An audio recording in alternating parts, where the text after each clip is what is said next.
ബ്രഹ്മസൂത്രത്തിന്റെ 17ാമത്തെ page. നിങ്ങളുടെ അവസാന പ്രസംഗം കഥം പുനഃ പ്രത്യേകാത്മന വിഷയ അധ്യാസോ വിഷയ ധർമാണം, വിഷയമായിരിക്കുന്ന യുഷ്മദാർത്ഥത്തിന്റെ അധ്യാസം എങ്ങനെയാണ് പ്രത്യേകാത്മാവായിരിക്കുന്ന അസ്മദാർത്ഥത്തിൽ, അതേപോലെ വിഷയങ്ങളുടെ ധർമ്മമായിരിക്കുന്ന കർത്തൃത്വ ഭോക്തൃത്വാദികളുടെ അധ്യാസം എങ്ങനെയാണ് അവിഷയമായിരിക്കുന്ന പ്രത്യേകാത്മാവിൽ. അതെന്തുകൊണ്ടാ? Servo he പുരോപസ്ഥിതി വിഷയെ വിഷയാന്തരം അധ്യസ്ഥിതി. മറ്റൊരു വസ്തുവിനെ അധ്യസിക്കുന്നിടത്ത് എവിടെയാണോ അധ്യാസം നടക്കുന്നത് ആ വസ്തു പ്രത്യക്ഷമാവുന്നുണ്ട്. സർവോഹി എല്ലാവരും തന്നെ അധ്യസിക്കുന്ന സമയത്ത് പുരോപസ്ഥിതി വിഷയെ അധ്യസ്ഥിതി. പുരോപസ്ഥിതി വിഷയം എന്ന് ഉദ്ദേശിച്ചത് ചക്ഷു സന്നികർഷം നേരിടുന്ന വസ്തുവിൽ എന്നർത്ഥം. അപ്പൊ ഇന്ദ്രിയ സംയുക്തത്വം എന്നുള്ളത് എന്താണ്? അധ്യാസാധിഷ്ഠാനത്വത്തിന്റെ വ്യാപകമാണെന്ന് പറഞ്ഞിരുന്നു. 16ാം പേജിൽ താഴെ 3ാമത്തെ ഇട്ടിക കണ്ടാൽ മതി. എത്ര എത്ര അപരോക്ഷ അധ്യാസാധിഷ്ഠാനത്വം തത്ര ഇന്ദ്രിയ സംയുക്തത്വം വിഷയത്വം ച എന്ന് പറഞ്ഞിരുന്നു. ഇതിനെയാണ് നമ്മൾക്കിനി ഖണ്ഡനം നടത്തേണ്ടത്. ഇതിന്റെ ടീക്കയിൽ എന്താ ഉത്തരം കൊടുത്തത്? ആത്മനി അധ്യാസ സംഭാവന പ്രതിജാനീതി. ഇത് 1ാം വർണ്ണകമാണ് പോയിക്കൊണ്ടിരിക്കുന്നത്. വർണ്ണകാടിസ്ഥാനത്തിൽ നിങ്ങൾക്ക് വിഭാഗം പഞ്ചവാദികെ കാണാം. ഇവരും ഈ ഒരു കാര്യം പറയും. കുറെ കഴിഞ്ഞാൽ 1ാം വർണ്ണകം തീർന്നു എന്നുള്ളത് പറയും. അത് പഞ്ചവാദിക്ക് അനുസരിച്ചാണ് വരുന്നത്. ഇതിന്റെയൊക്കെ വലിയ ടെക്സ്റ്റിനെ ആധാരപ്പെടുത്തിയാണ് ടീക്ക പോവുക. ടീക്ക ഭാഷകാരനല്ല, ടീക്ക പോവുക അതിനനുസരിച്ചായിരിക്കും. 1ാം വർണ്ണകത്തിന്റെ ഭാഗമാണിത്. ആത്മനി അധ്യാസ സംഭാവന പ്രതിജാനീതി. ആത്മാവിൽ അധ്യാസം സംഭവിക്കാം, അധ്യാസത്തിന്റെ സംഭാവനയുണ്ട് എന്നുള്ളതിന്റെ പ്രതിജ്ഞ ചെയ്യുകയാണ് ഭാഷ്യത്തില്. ഉച്ചതേ ന താവദയം ഏകാന്തേന വിഷയ. ആത്മാ എന്നുള്ള വസ്തു ഏകാന്തേന വിഷയം എന്ന് പറഞ്ഞാൽ ഒരിക്കലും വിഷയമാവത്തില്ല എന്നല്ല, വിഷയമാവാം. ആത്മാവിന്റെ വിഷയത്വം തന്നെ 2 രീതിയിൽ വരും. ജ്ഞാനിക്കും അജ്ഞാനിക്കും. അതായത് ജ്ഞാനിയെ സംബന്ധിച്ച് സാക്ഷി സ്വരൂപത്തിൽ സ്വയം പ്രകാശനായിരിക്കുന്ന ആത്മാവിന്റെ ഭാനമുണ്ട്. ജ്ഞാനിയെ സംബന്ധിച്ചോ വൃത്തിജ്ഞാനത്തിന്റെ വിഷയമായിക്കൊണ്ടും ഭാസിക്കും. അതുകൊണ്ട് അതായത് നമ്മളൊരു ഘടത്തെ മനസ്സിലാക്കാൻ വേണ്ടിയിട്ട് ചക്ഷുരിന്ദ്രിയത്തിന്റെ പ്രവൃത്തി നടക്കുന്നതിന് മുന്നേ തന്നെ ആർക്കാണോ ഈ ചക്ഷുരിന്ദ്രിയം പ്രവർത്തിക്കേണ്ടത് അവനായിരിക്കുന്ന സാക്ഷി സ്വപ്നത്തിൽ നിന്ന് അഥവാ സുഷുപ്തിയിൽ നിന്ന് തിരിച്ച് ജാഗ്രതയിലേക്ക് വരുമ്പോഴേക്കും സിദ്ധിക്കപ്പെടും. അപ്പൊ സ്വപ്നത്തിലും സുഷുപ്തിയിലോ അവിടെയും സിദ്ധിക്കപ്പെടും. അതായത് 3 സ്ഥലത്തും സാക്ഷി സ്വരൂപൻ സമാനനാണ്. ജാഗ്രതയിലേക്ക് വരുമ്പോൾ അഹങ്കാരം എന്നുള്ള ഇന്ദ്രിയം, ഏത് അന്ധക്കരണം, അഹങ്കാരം എന്നുള്ള അന്ധക്കരണം വെളിയിലേക്ക് വന്നുകൊണ്ട് എന്ന് പറഞ്ഞ ലീനമായിരിക്കുന്ന അവസ്ഥയായിരുന്നു സുഷുപ്തിയിൽ.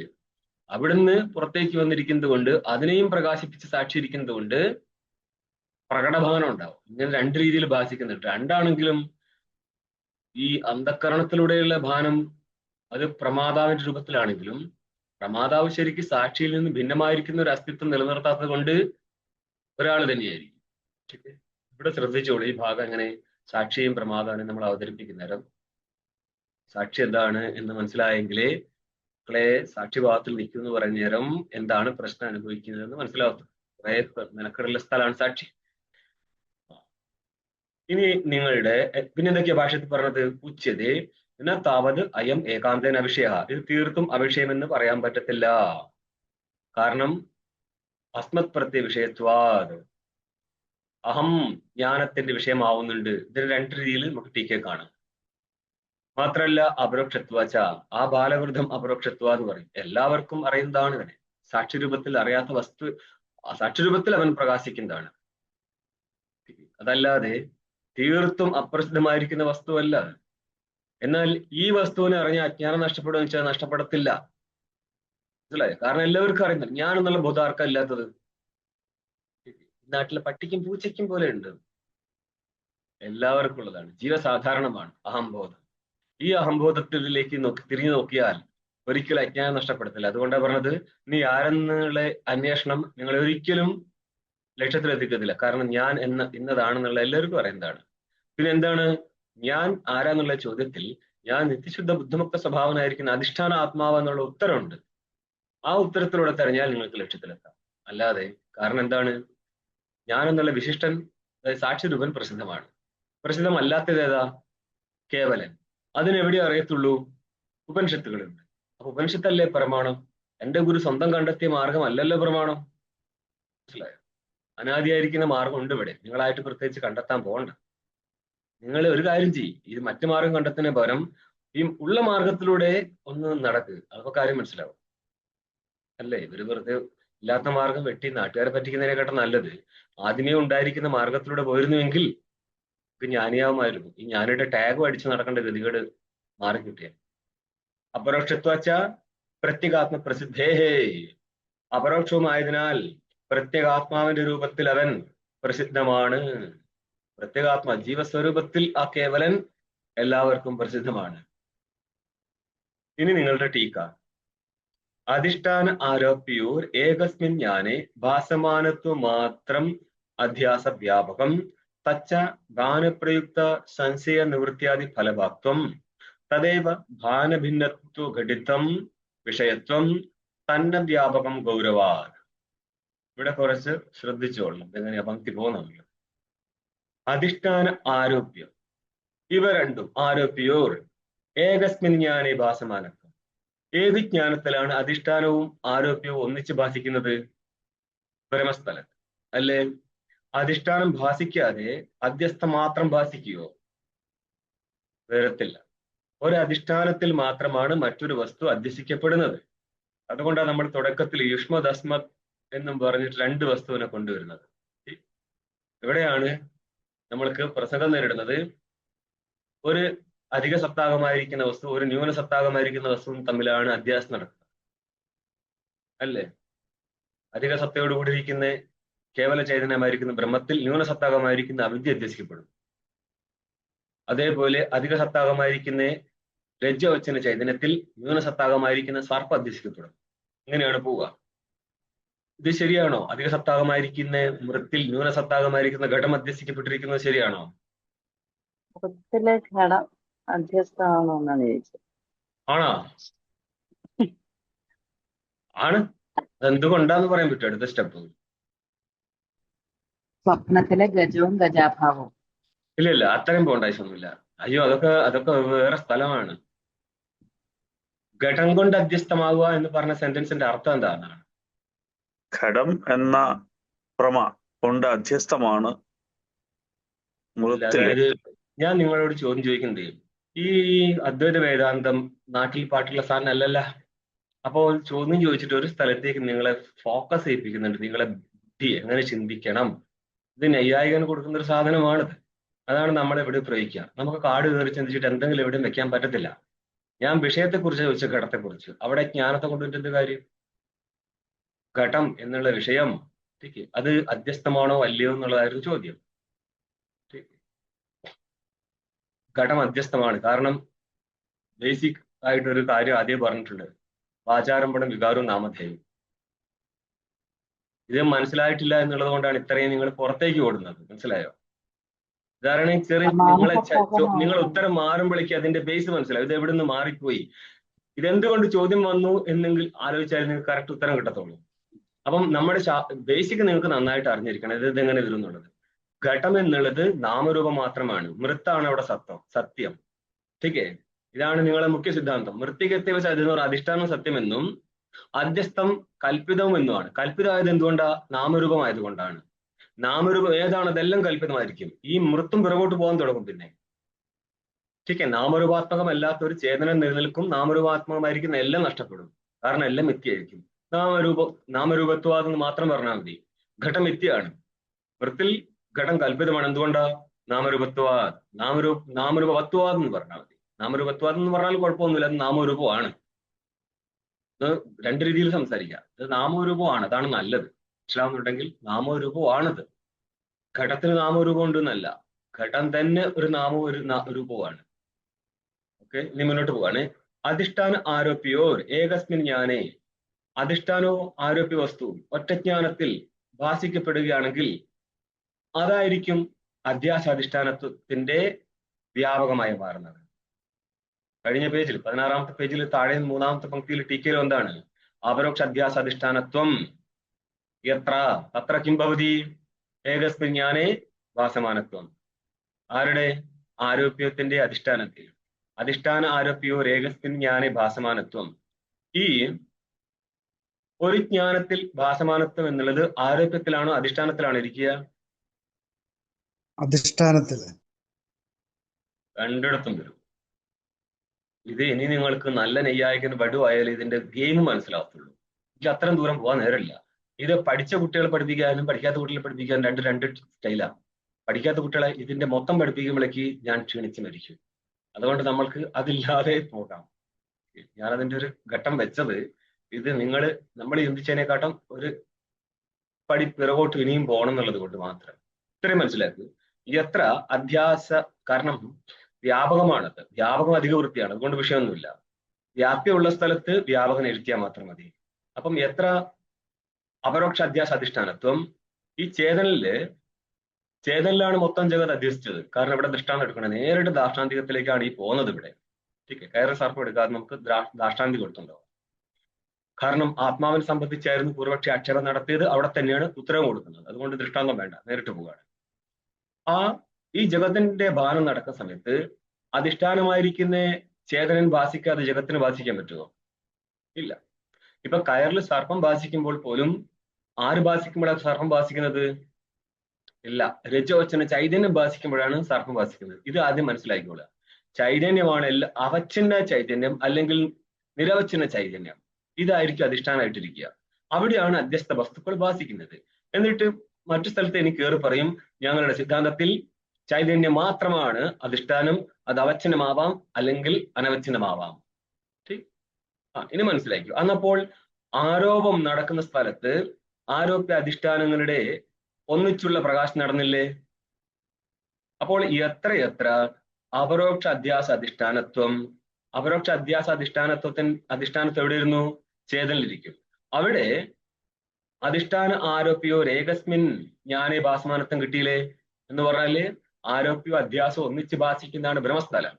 അവിടെ ഭാസമാനത്വം അധിഷ്ഠാനത്തിനില്ലേ? ഉണ്ട്. ആരോപ്യത്തിനില്ലേ? ഉണ്ട്. പക്ഷെ നമ്മൾ എത്ര അധിഷ്ഠാന ആരോപ്യോ ഏകസ്മിൻ ജ്ഞാനേ ഭാസമാനത്വം അത്ര അപരോക്ഷ അധ്യാസ അധിഷ്ഠാനത്തിന് പറഞ്ഞിട്ടില്ല. അങ്ങനെ പറഞ്ഞാൽ തെറ്റിയാണ്. നമ്മൾ തലതിരിച്ചാ പറഞ്ഞത് എവിടെയാണോ ആരോപ അധ്യാസ അധിഷ്ഠാനത്വം ഉള്ളത് അവിടെ അധിഷ്ഠാന ആരോപ്യോ ഏകസ്മിൻ ജ്ഞാന ഭാസമാനത്വം കിട്ടും. കൂടുതൽ ഈ പ്രശ്നം അവതരിപ്പിച്ചാൽ ന്യായം ഒന്നും അറിയാത്ത ആൾക്കാർക്ക് നിന്ന് ഉരുക എന്നല്ലാതെ ഒന്നും മനസ്സിലാവത്തില്ല. നിങ്ങൾക്ക് അതിന്റെ ബാക്ക്ഗ്രൗണ്ട് പ്ലാറ്റ്ഫോം ആദ്യം ഉണ്ടായിരുന്നെങ്കിൽ നമുക്ക് ഇവിടെ ഇനിയും ബിൽഡ് ചെയ്യായിരുന്നു. ഇവിടെ ഇപ്പോൾ അങ്ങോട്ട് പോകത്തില്ല, നമ്മൾ ഇനി നേരിട്ട് പോവുകയാണ്. തതക്കും ഭാസമാനത്വം. ഇനി ഭാസമാനത്വത്തെ കുറിച്ചാണ് പറയുന്നത്. ഭാനപ്രയുക്ത സംശയ നിവൃത്തിയാദി ഫലഭാത്വം.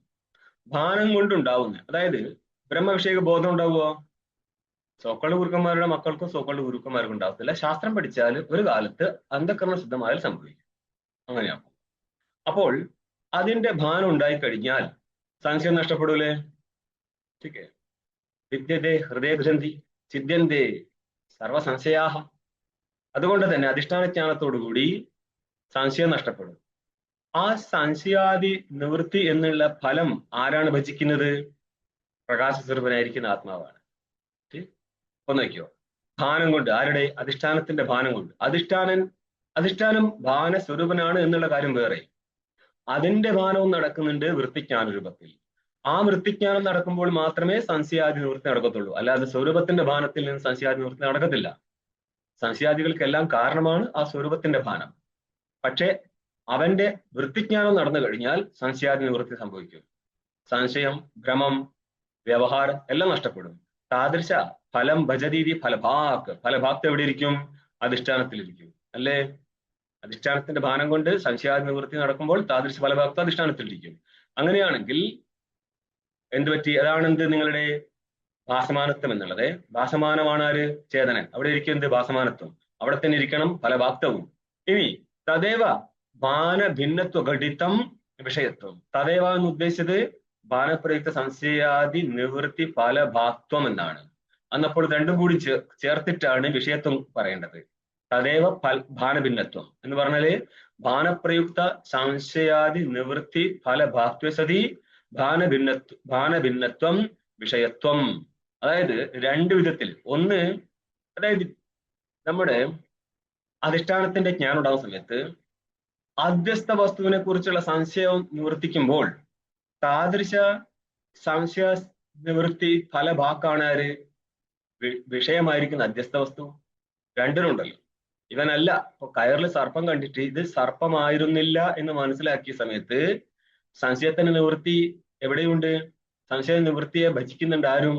അധ്യസ്ഥ വസ്തു. അധ്യസ്ഥ വസ്തുവാണല്ലോ വിഷയമായിട്ടിരിക്കുന്നത്. പറയണം തദേവ ഭാനഭിന്നത്വം എന്ന് പറഞ്ഞാൽ ഭാനപ്രയുക്ത സംശയ നിവൃത്തിയാദി ഫലത്തെ ഭരിച്ചുകൊണ്ട്, ഫലം ഉള്ളതോ ആയിക്കൊണ്ട് ആരാണ് ഭാനത്തിൽ നിന്ന് ഭിന്നം? കാരണം ഇവിടെ ഭാനം എന്ന് പറഞ്ഞത് ആരെയാ? അധിഷ്ഠാനായിരിക്കുന്ന ചേതനാണ്. ചേതനൻ ഭാനം എന്ന് പറഞ്ഞാൽ ജ്ഞാനസ്വരൂപൻ എന്നാണ് അർത്ഥം. ചേതനൻ പ്രകാശ സ്വരൂപൻ. ആ പ്രകാശ സ്വരൂപനിലും എന്തിരിക്കുന്നുണ്ട്? ഭാനപ്രയുക്ത സംശയ നിവൃത്തിയാദി ഫലഭാഗത്തുണ്ട്. അതേപോലെ അധ്യസ്ഥമായിരിക്കുന്ന വിഷയത്തിലും ഉണ്ട്. അപ്പോൾ ഈ ഭാനപ്രയുക്ത സംശയ നിവൃത്തി ഫലഭാക്തേ സതി ഭാനഭിന്നത്വം എന്ന് പറഞ്ഞാൽ അതേതായിരിക്കും? വിഷയമായിരിക്കും. തന്ന വ്യാപകം. ഇത് വ്യാപകമല്ല. ഏതാ വ്യാപകമല്ലാത്തത്? ഭാനപ്രയുക്ത സംശയ നിവൃത്ത ഫലഭാക്തേ സതി ഭാനഭിന്നത്വം. അത് വ്യാപകമല്ല. ഏതിന്റെ വ്യാപകമല്ല? 16-ാം പേജിൽ താഴെ 3-ാം പങ്ക്തി പിടി, അതുമായിട്ട് ബന്ധപ്പെട്ട് പോകുന്നു. അപരോക്ഷ അധ്യാസ അധിഷ്ഠാനത്വത്തിന്റെ വ്യാപകമല്ല. അപ്പോൾ അപരോക്ഷ അധ്യാസ അധിഷ്ഠാനത്തിന്റെ വ്യാപകം ഏത് മാത്രമാ? ഭാനപ്രയുക്ത സംശയാദി നിവൃത്തി ഫലഭാക്തം. അതെന്തുകൊണ്ടാ വ്യാപകമല്ലാതെ വ്യാപകമല്ലാതിരിക്കുന്നത്? ഗൗരവാത്. ഗൗരവം പറയാൻ കാരണം എന്താ? ഈ ഒരു കാര്യം അധ്യസ്ഥ വസ്തുവിലുമുണ്ട്, പക്ഷേ അവിടെ എന്തില്ല? അധ്യാസ അധിഷ്ഠാനത്വം ഇല്ല. അതുകൊണ്ട് നമ്മൾ ഇതിനെ വ്യാപകമാക്കി എടുക്കുന്നില്ല. ഇനി നിങ്ങളുടെ വ്യാപ്തി എങ്ങനെയായിരുന്നു വന്നത്? എത്ര അപരോക്ഷ അധ്യാസ അധിഷ്ഠാനത്വം എത്ര ഏകസ്മിൻ ജ്ഞാനെ ഭാസമാനത്വം. ആ ഭാസമാനത്വത്തെയാണ് നമ്മൾ ഇങ്ങനെ പറഞ്ഞത് ഭാനപ്രയുക്ത സംശയാദി നിവൃത്തി ഫലഭാക്തം. ഇതെവിടെ കിട്ടും? ചൈതന്യത്തിൽ കിട്ടിയില്ലേ? ചൈതന്യം എന്നുള്ളത് അപരോക്ഷ അധ്യാസ അധിഷ്ഠാനവുമാണ്. അവിടെ തന്നെ ഏകസ്മിജ്ഞാനെ ഭാസമാനത്വം ഉണ്ട്. അല്ലാതെ ഇന്ദ്രിയ സംയുക്തത്വം എന്നുള്ളത് അധ്യാസ അധിഷ്ഠാനത്വത്തിന്റെ വ്യാപകമല്ല. അതേപോലെ വിഷയത്വവും വ്യാപകമല്ല. ഈ വിഷയത്വം വ്യാപകമല്ല എന്നുള്ളത് നമ്മൾ ഇനി അടുത്ത കുറച്ചുകൂടി മുന്നോട്ട് പോയാൽ കാണാം. ഇതിനെയാണ് ഭാഷ്യത്തിൽ എന്ത് പറയുന്നത് വിശദീകരിച്ചത്? ന താവതയം ഏകാന്തേന വിഷയ. ഇത് തീർത്തും അവിഷയമല്ല. നിങ്ങൾ ടീക്കയിൽ വന്നില്ലേ ഏകസ്മിൻ ജ്ഞാനി ഭാസമാനത്വം എന്നുള്ളത്? ഇത് വെച്ചിട്ടാ പറഞ്ഞത് ഒരിക്കലും അറിയപ്പെടാത്ത വസ്തുവാണെന്ന് പറയരുത്. കാരണം അധ്യാസ അധിഷ്ഠാനങ്ങൾ ഒന്നിച്ചാണ് ബ്രഹ്മസ്ഥലത്ത് ഭാഷിക്കത്തുള്ളൂ. ഏതൊരു ഭ്രമവും ഭാഷിക്കണം. ഈ ജഗത്ത് മൊത്തം ഭ്രമമാണ്. നോക്കിയോ, നിങ്ങളുടെ കേവല അധിഷ്ഠാന ബ്രഹ്മജ്ഞാനത്തിൽ ഭിന്നമായിട്ടെല്ലാം ഭ്രമമല്ലേ? ഇനി ഈ അധിഷ്ഠാന ബ്രഹ്മത്തിന്റെ ജ്ഞാനം ഭ്രമയാണെങ്കിലും അത് മിഥ്യയാണോ അല്ലയോ? അതും മിഥ്യയാണ്. അധിഷ്ഠാന ബ്രഹ്മാകാര വൃത്തി മിഥ്യാസ്വരൂപമാണോ അല്ലയോ? ബ്രഹ്മാകാര വൃത്തി മിഥ്യയല്ല. ബ്രഹ്മമാണോ? ബ്രഹ്മാകാര വൃത്തി അന്ധക്കരണത്തിന്റെ ഒരു വൃത്തിയാണ്. അത് ബ്രഹ്മമാണോ എന്ന് ചോദിച്ചു കഴിഞ്ഞാൽ അതറിയാം. ഞാൻ ചോദിച്ചത് ഇത്രയേ ഉള്ളൂ, കൂടുതൽ പറയണ്ട. ചോദിച്ചതിന് ഉത്തരം പറയാം. അത് മിഥ്യയാണോ അല്ലയോ എന്ന് ചോദിച്ചിട്ടുള്ളൂ. മിഥ്യയല്ല. വേറെ ആർക്കെങ്കിലും അഭിപ്രായം എന്തെങ്കിലും? മിഥ്യയാണ്. ബ്രഹ്മാകാര വൃത്തി മിഥ്യയാണ്. ബ്രഹ്മാകാര വൃത്തി മിഥ്യയാണോ? ഇത്രയും കഷ്ടപ്പെട്ട് നേടുന്ന ബ്രഹ്മാകാര വൃത്തി മിഥ്യയാണ്. മിഥ്യാസ്വരൂപമാണെങ്കിൽ പോലും എന്തുണ്ട് ഗുണം? അജ്ഞാനത്തെ നശിപ്പിക്കും. ബ്രഹ്മാകാര വൃത്തി എന്നുള്ള അന്ധകരണത്തിന്റെ വൃത്തിയാണ്. അന്ധകരണം ജഗത്തിന്റെ സ്വരൂപങ്ങളൊക്കെ മിഥ്യയായിരിക്കും. അന്ധകരണം ജഗത്താണ്, അന്ധകരണത്തിന്റെ വൃത്തിയും ജഗത്താണ്. അല്ലാതെ ഈ കാണുന്ന വസ്തുക്കൾ മാത്രമല്ല ജഗത്ത്. വസ്തുവിന്റെ ജ്ഞാനവും ജഗത്തിൽപ്പെട്ടതാണ്. അതുകൊണ്ട് ബ്രഹ്മാകാര വൃത്തി എന്നുള്ളത് മിഥ്യാവസ്തുവാണ്, നഷ്ടപ്പെട്ടു പോകും. ഒരു ക്ഷണം ഉത്പന്നമായി 2-ാം ക്ഷണം നിന്ന് 3-ാം ക്ഷണം നഷ്ടപ്പെടും. പക്ഷേ ഉത്പന്നമാവുന്ന ക്ഷണത്തിൽ തന്നെ സകല ജഗത്തിനെ നശിപ്പിച്ചിട്ട് ബ്രഹ്മം മാത്രം അവശേഷിപ്പിക്കും. അതുകൊണ്ട് അതിന് 2-ാം ക്ഷണം വൃത്തി എന്നുള്ളത് പോലും ലേശാവിദ്യ മുൻനിർത്തി മാത്രം സംസാരിക്കുന്നതാണ്.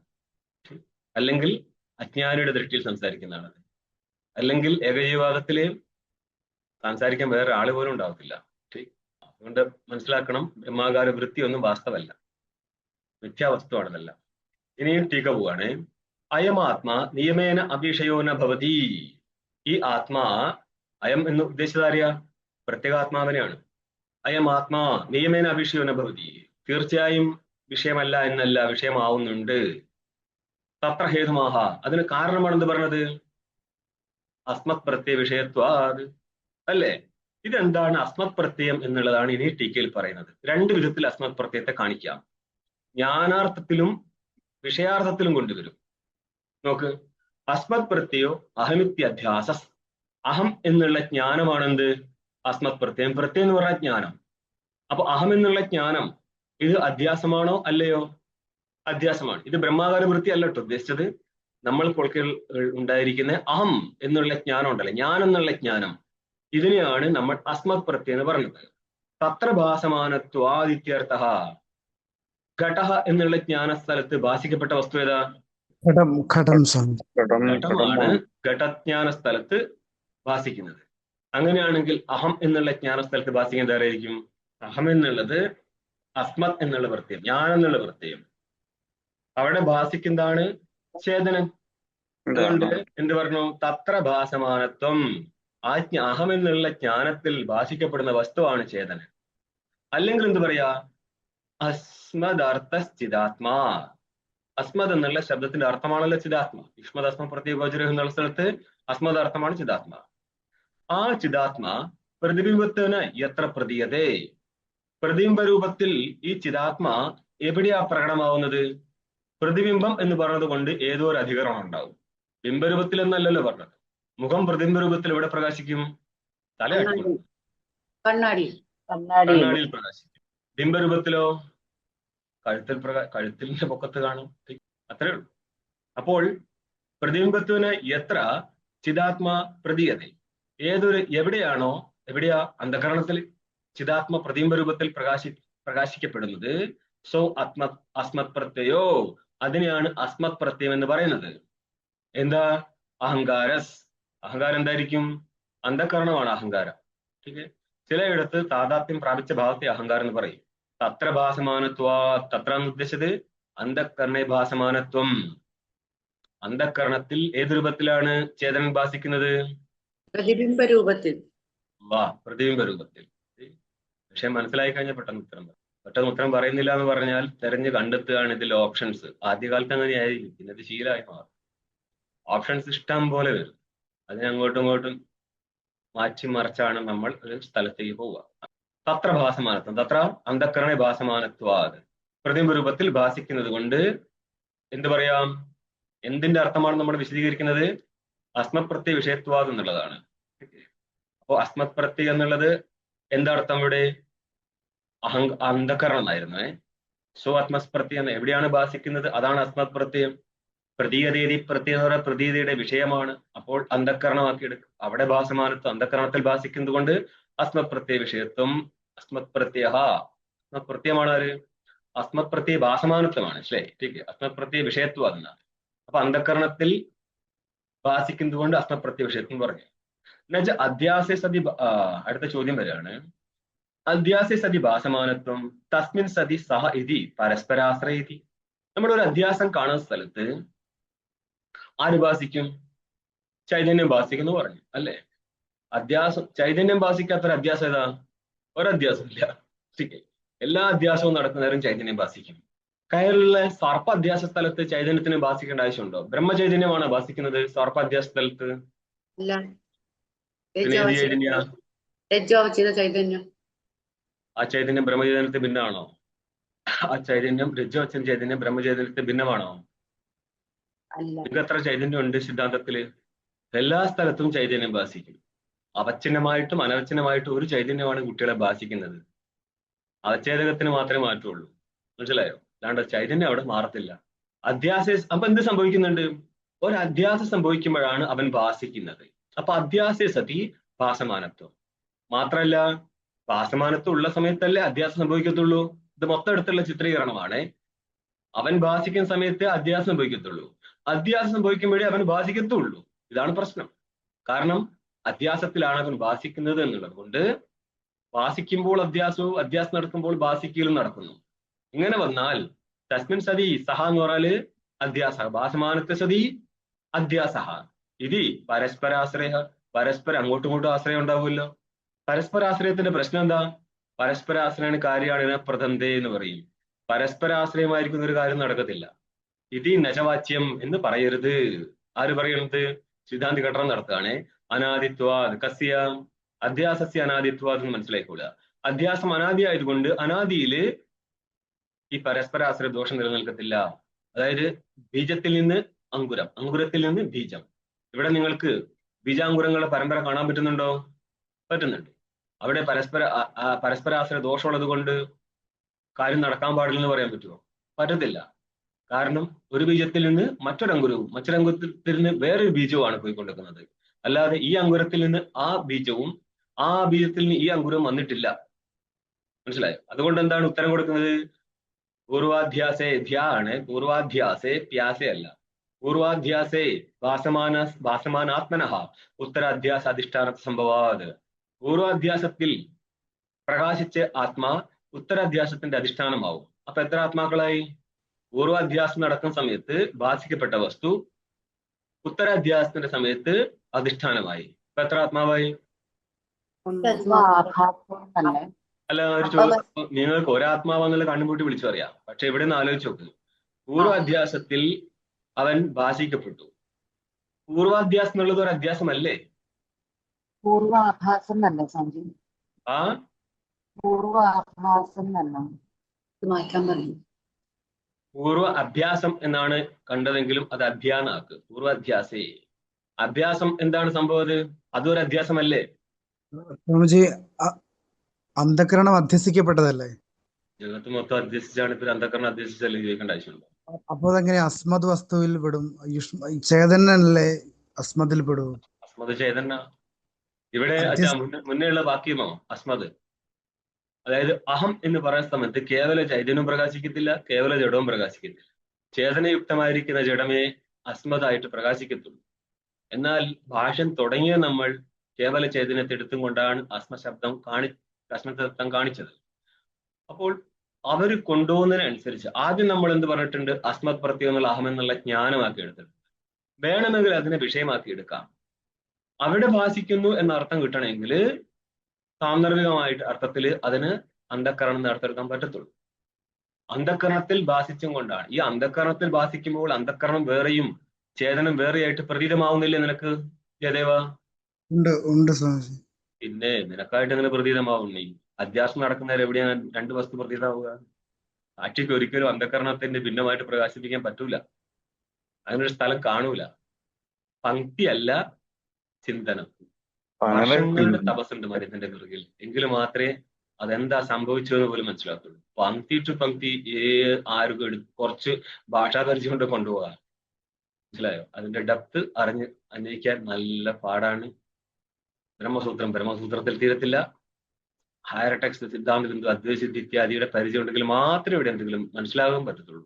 അങ്ങനെ ഭിന്നമായിട്ട് കാണുകയാണെങ്കിൽ സ്വാമിജി അത് ജ്ഞാനിയുടെ ദൃഷ്ടിയായിരുന്നു. ഞാനിങ്ങനെ ഘടത്തെയും പടത്തെയും ഭിന്നമായിട്ട് കാണുന്ന പോലെ കാണുമോ? കാണുക ഉദ്ദേശിക്കുന്നത് അത് അതാണ്. ഒരാൾക്ക് നടക്കത്തില്ല അത് സാധനം.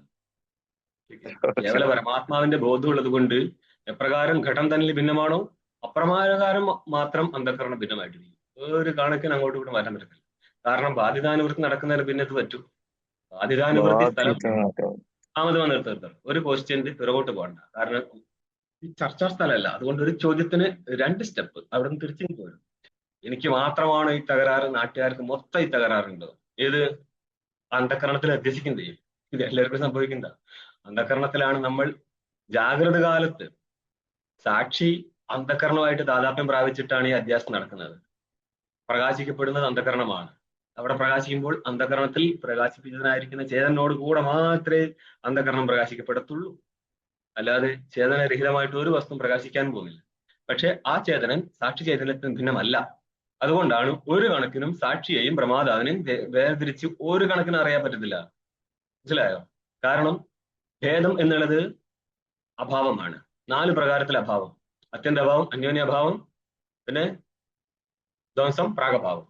അഭാവജ്ഞാനം പ്രതി പ്രതിയോഗിജ്ഞാനം കാരണം, ഭേദജ്ഞാനം പ്രതി പ്രതിയോഗിജ്ഞാനം കാരണം എന്ന് പറഞ്ഞാല് അന്ധകരണത്തില് സാക്ഷിയുടെ ഭേദമോ സാക്ഷിയിൽ അന്ധകരണത്തിന്റെ ഭേദമോ തിരിച്ചറിയണമെങ്കിൽ നിങ്ങൾക്ക് ആദ്യമേ തന്നെ ഇതിൽ അനുയോഗിയെ പ്രതിയോഗിയെങ്കിലും തിരിച്ചറിയേണ്ടിയിരുന്നു. ഒരിക്കലും തിരിച്ചറിയത്തില്ല എന്ന് പറഞ്ഞാൽ എപ്പോഴും പ്രകാശിക്കുമ്പോൾ രണ്ടും കൂടി ചേർന്നേ പ്രകാശിക്കത്തുള്ളൂ. നിങ്ങൾ തിരിച്ചറിയാൻ പറ്റത്തില്ല. അതുകൊണ്ടാണ് നമ്മൾ പറഞ്ഞത്, ഈ ഗുരുക്കന്മാർ പറയുന്നത് സാക്ഷി ഭാഗത്തിരിക്കുന്ന പറഞ്ഞാൽ നടക്കാത്ത കാര്യമാണെന്നുള്ളത്. മനസ്സിലായോ? കാരണം നിങ്ങൾ സാക്ഷിഭാവത്തിലിരിക്കുന്നവർ നിങ്ങൾ വെറുതെ മനസ്സിനെ ട്രെയിൻ ചെയ്ത് കൊടുക്കുക സാക്ഷിഭാവത്തിലിരിക്കുക, അപ്പോഴും സാക്ഷി അതിനെ പ്രകാശിപ്പിച്ചു. മനസ്സിലായോ? അപ്പൊ പൂർവാധ്യാസം, അപ്പൊ എന്താ നമ്മൾ പ്രസംഗം അവതരിപ്പിച്ചത്? പൂർവാധ്യാസവും നടക്കുന്ന സമയത്ത് അവൻ ഭാഷിക്കപ്പെടുകയാണ്. രണ്ടാമത്തെ അധ്യാസത്തിൽ അവൻ അധിഷ്ഠാനമായി മാറും. ആ രണ്ടാമത്തെ അധ്യാസ സ്ഥലത്ത് ഭാഷിക്കപ്പെടുന്ന വസ്തു ആരായിരിക്കും? ആ ചൈതന്യമാണോ രണ്ടാമത്തെ ചൈതന്യമാണോ? വേറെ ചൈതന്യം വരുമോ? അപ്പൊ അങ്ങനെയാണ് പൂർവാധ്യാസ സ്ഥലത്ത് ഭാസമാന വസ്തു അധിഷ്ഠാന വസ്തു എന്ന് തന്നെയല്ലേ? അങ്ങനെ ഉദ്ദേശിച്ചിട്ട് പറഞ്ഞതൊന്നല്ലത്. ശരിയേ? വേറൊരു സ്ഥലത്ത് ഇഷ്ടം പോലെ ചോദ്യം ഉന്നയിക്കാം. അവൻ അധിഷ്ഠാന രൂപത്തിലും അധ്യസ്ഥ രൂപത്തിലും ഇരിക്കും. അവൻ അധിഷ്ഠാനത്തിൽ ഇരിക്കുമ്പോൾ പോലും അവൻ സമ്മിശ്രതാനായിട്ടേ ഇരിക്കത്തുള്ളൂ, അല്ലാണ്ട് കേവലം പോയിട്ട് അധിഷ്ഠാനത്തിൽ ഇരിക്കുക നല്ലത്. അതായത് സർപ്പത്തിന്റെ അധിഷ്ഠാനമായിരിക്കുന്ന രജ്ജു അച്ഛന ചൈതന്യം അവൻ പ്രകാശിക്കപ്പെടുന്നുണ്ടോ? സാമാന്യ രൂപത്തിൽ അവൻ പ്രകാശിക്കപ്പെടത്തില്ല. ഇതെന്തുവന? അവൻ അധ്യാസത്തിന്റെ അധിഷ്ഠാനമല്ലേ? ആണതാനും ഇന്നു അഹമിതി ജയദേവൻ ചോദിച്ച ചോദ്യമാണ് ഇപ്പം വരാൻ പോകുന്നത്. നേരത്തെ 2 വട്ടമായിട്ട് അഹങ്കാര പ്രശ്നം ഉന്നയിച്ചിട്ടുണ്ട്. എന്നാലും അഹമിതി അഹങ്കാര വിഷയക ഭാനരൂപസ്യ ആത്മനോ ഭാസമാനത്വം കഥം? അഹമിതി അഹങ്കാര വിഷയക ഭാനരൂപസ്യ ആത്മന, അഹങ്കാരത്തെ വിഷയീകരിക്കുന്ന ഭാനമാണ്. അഹങ്കാരമാണ് വിഷയമായതെങ്കിൽ ഭാസമാനത്വം എവിടെ വരും? അഹങ്കാരത്തിൽ വരും. ചോദ്യം പൂർവക്ഷിയുടേത് കറക്റ്റാ. ജ്ഞാനത്തിന്റെ സ്വരൂപം എന്താ? അഹം. അവിടെ അല്ലടാ എഴുതി വെച്ചത്. അഹമിതി അഹങ്കാര വിഷയക, അഹം എന്നുള്ള ജ്ഞാനമാണ്. അവിടെ എന്താ സംഭവിച്ചത്? അഹങ്കാരത്തെ വിഷയീകരിച്ച ജ്ഞാനമായിരുന്നു. നോക്കിക്കോ, ഇത് നിങ്ങൾക്ക് സാക്ഷിയും കൂടി അറിയാനുള്ള ഉത്തരം അവിടെ കിട്ടാൻ പോകുന്നത്. പൂർവക്ഷിയുടെ മുഖത്ത് വന്നാണെങ്കിലും സിദ്ധാന്തി തന്നെയാണ് പൂർവക്ഷിയായിട്ട് ഇവിടെ ചോദിക്കുക. മനസ്സിലായോ? അല്ലാണ്ട് പൂർവക്ഷിക്ക് ഇത്രയും ബോധമൊന്നുമില്ല. ഇവിടെ എന്താ സംഭവിക്കുന്നത്? വാദകഥയാണ് മക്കളെ നടക്കുന്നത്. ഗുരുശിഷ്യ സംവാദമാണ്. അവിടെ ചോദ്യം ഉന്നയിക്കും, ഉത്തരവും കൊടുക്കും. അഹമിതി അഹങ്കാര വിഷയക ഭാനരൂപസ്യ ആത്മനോ, അഹങ്കാര വിഷയക ഭാനം, അഹങ്കാരത്തെ വിഷയീകരിക്കുന്ന പ്രകാശം. അഹങ്കാരത്തെ ആരാ വിഷയീകരിക്കുക? അഹങ്കാരം വിഷയീകരിക്കുകയോ? അഹങ്കാര വിഷയക ഭാനം. അഹങ്കാരത്തെ ആര് വിഷയീകരിക്കും? സാക്ഷി വിഷയീകരിക്കും. നോക്കിക്കോ, അപ്പൊ സാക്ഷി പ്രകാശിക്കുന്ന സമയത്ത് ഇത് ജാഗ്രതയിലാണ്, സ്വപ്നത്തിലും സുഷുപ്തിയിലല്ല. സ്വപ്നത്തിലും സുഷുപ്തിയിലും സ്വപ്നത്തിൽ മനസ്സ് വിഷയാകാരത്തിൽ പരിണമിച്ചു പോകും. ജാഗ്രതയില് മനസ്സ് ഗ്രഹീതാവിന്റെ ആകാരത്തിലിരിക്കും. എന്ന് പറഞ്ഞാൽ മനോവച്ചന ചൈതന്യമായിരിക്കും അവിടെ വിഷയത്തെ ഗ്രഹിക്കുക. അധിഷ്ഠാനത്തെ ഗ്രഹിക്കുന്നത് പ്രമാതാവും അധ്യസ്ഥ വസ്തുവിനെ ഗ്രഹിക്കുന്നത് സാക്ഷിയും. ജാഗ്രത കാലത്ത് അവിടെ സാക്ഷി തന്നെ അന്ധക്കരണത്തിലൂടെയാണ് പ്രമാതാവിന്റെ രൂപത്തിൽ അധിഷ്ഠാനത്തെ ഗ്രഹിക്കുന്നത്. നേരിട്ട് കയറിയിട്ട് അധ്യസ്ഥ വസ്തുവിനെ ഗ്രഹിക്കും. ഇതാണ് പ്രക്രിയ. അന്നപ്പോൾ അഹമിതി അഹങ്കാര വിഷയക ഭാനരൂപസ്യ ആത്മനോ, അഹങ്കാരത്തെ വിഷയീകരിക്കുന്ന ഭാനം ആയിരിക്കുന്ന ആത്മനോ ഭാസമാനത്വം കഥം? ഭാസമാനത്വം എവിടെയാ വേണ്ടത്? വിഷയത്തിലാണ് വേണ്ടത്. അപ്പൊ അഹങ്കാരത്തിലാണ് വേണ്ടത്. അഹങ്കാരത്തെ വിഷയീകരിക്കുന്ന ഭാനം എന്നുള്ള സാക്ഷിജ്ഞാന സ്ഥലത്ത് സാക്ഷി ഭാനത്തിന് വിഷയാവുന്നത് എവിടുന്നാണ്? കഥം? തത് വിഷയത്വം വിന ഫലഭാത്വ അയോഗാത്. നമ്മുടെ ഇന്നത്തെ കാര്യത്തിൽ 17-ാം പേജിൽ താഴെന്ന് 1-ാമത്തെ പങ്ക്തിയിൽ വന്നിരുന്നു. തച്ച ഭാന പ്രയുക്ത സംശയ നിവൃത്തിയാദി ഫലഭാത്വം. ഫലം ഭജിക്കണമെങ്കിൽ അത് ഭാസിക്കണ്ടേ? അത് വാസിച്ചിട്ടില്ലെങ്കിൽ സംശയാദി നിവൃത്തി ഫലഭാഗത്ത് എവിടെ കിട്ടും? അധിഷ്ഠാനത്തിൽ. ചൈതന്യത്തിൽ ഫലഭാഗം കിട്ടണമെങ്കിൽ അവനാദ്യം പ്രകാശിക്കണം. അവൻ പ്രകാശിക്കത്തില്ല. വിഷയത്തിന് പ്രകാശിക്കാതെ അത് വിഷയക പ്രകാശമാണ്. ഏത്? ആത്മാവിന്റെ ഭാനം നടക്കുന്ന സ്ഥലം. ആത്മാ അവിടെ പെടുന്നില്ലെങ്കിൽ ആത്മപ്രകാശിക്കുക, ആത്മപ്രകാശിക്കപ്പെടുക രണ്ടും രണ്ടാണ്. പ്രകാശിക്കപ്പെട്ടെങ്കിൽ മാത്രമേ ഫലഭാക്തം പറയാൻ പറ്റൂ. അത് ആഹാ അന്നപ്പോഴാണ് ഉത്തരം പറയുന്നത്. അപരോക്ഷത്വാച്ച, ഇവൻ അപരോക്ഷ രൂപത്തിൽ ഭാസിക്കുന്നുണ്ട്. ഇവന്റെ ചേതനന്റെ ഭാനം പല സ്ഥലത്ത് പല രീതിയിലാണ്. വിഷയം ഭാസിക്കുന്ന സമയത്ത് വിഷയപ്രകാശകനായിട്ട് ഭാസിക്കും. അവിടെ തന്നെ വിഷയം ഭാസിക്കുന്ന സമയത്ത് തന്നെ നോക്കിയോ, ഘടം പ്രകാശിക്കുന്ന സമയത്ത് 3 പേരുണ്ട് ഇവിടെ. ഒരു സാക്ഷി നേരിട്ട് പ്രമാതാവിന്റെ രൂപത്തിലേക്ക് പോയി. അപ്പൊ പിന്നെ ഒന്ന് പ്രമാദ, അന്ധക്കരണാവച്ചനയമായിരിക്കുന്ന പ്രമാദ, വൃത്തി അവച്ചന ചൈതന്യമായിരിക്കുന്ന പ്രമാണം, വിഷയാവച്ചന ചൈതന്യമായിരിക്കുന്ന ഒരു പ്രമേയം. ഇത് 3ഉം കൂടി ചേർന്നിരുന്നും കൊണ്ടാണ് വിഷയത്തെ പ്രകാശിപ്പിക്കുക. ആണല്ലോ. ആ സ്ഥലത്ത് സാക്ഷിരൂപത്തിൽ എല്ലാവർക്കും അപരോക്ഷമായിട്ട് ചേതനൻ പ്രകാശിക്കുന്നുണ്ട്. ഈ സാക്ഷി തന്നെയാണ് വിഷയത്തെ പ്രകാശിപ്പിക്കുമ്പോൾ ഞാൻ ഈ ഘടത്തെ അറിയുന്നു എന്നറിയുന്നത്. ठीक है. അതേപോലെ തന്നെയാണ് അഹങ്കാരത്തിന്റെ പ്രകാശം, അന്ധക്കരണത്തിന്റെ പ്രകാശം നടക്കുമ്പോൾ അഹം എന്നുള്ള സ്ഥലത്ത് ജാഗ്രത കാലത്ത് അന്ധക്കരണയുക്തനായിട്ട് സാക്ഷി പ്രകാശിക്കുന്നതുകൊണ്ട് സാക്ഷിയുടെ വിഷയമായിട്ട് അന്ധക്കരണം ഇരിക്കും. അന്നപ്പോൾ സാക്ഷി പ്രകാശിക്കുന്നുണ്ടോ? പ്രകാശിക്കുന്നുണ്ട്. ഇതാണ് ഈ കാണിച്ചത് അപരോക്ഷത്വാച്ച. ഇതാർക്കും അറിയാത്തൊരു സംഭവമല്ല. അഹം എന്നുള്ള ഭാനം എല്ലാവർക്കും ഉണ്ട്. ഇനി ശ്രദ്ധിച്ചോളണം, അഹം എന്നുള്ള സ്ഥലത്ത് വിഷയമാണ് അഹങ്കാരം. ഭാനം ആരുടേതുണ്ട്? ചേതനൻ്റെതുണ്ട്. ഘടം ഭാസിക്കുന്ന സമയത്തും ചേതനം ഭാസിക്കാതെ ഘടത്തിന് ഭാസിക്കാൻ പറ്റത്തില്ല. അതിന് മുന്നേ തന്നെ ആ ഘടത്തിന്റെ പ്രമേയ അന്വേഷിക്കുന്ന ചേതനായിരിക്കും സാക്ഷി. ആദ്യമേ സിദ്ധമാണത്.